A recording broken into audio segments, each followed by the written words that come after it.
Welcome to the Slop Farm. Enjoy the video.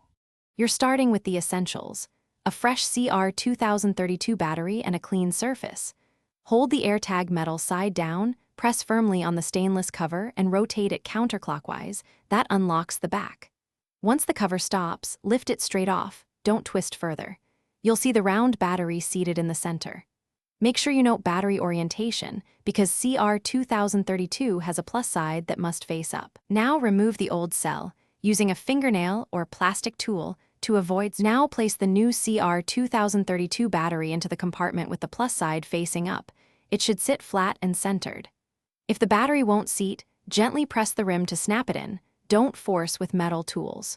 Once seated, align the stainless cover tabs with the case slots. Press the cover down, then rotate clockwise until it clicks into place. This click confirms the internal contact springs engage. Make sure the cover is flush, so water resistance and fit remain intact.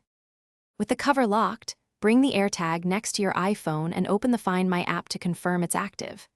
If it doesn't appear, reopen the case and verify the battery orientation and that the cover clicked fully into place. Sometimes a marginal seat prevents contact. If corrosion or a bent contact is visible, replace the AirTag or consult Apple. Do not use damaged batteries. Finally, if everything's normal, reattach any case and resume tracking. Simple, secure, and good to go.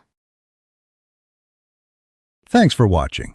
Consider subscribing if we helped you today.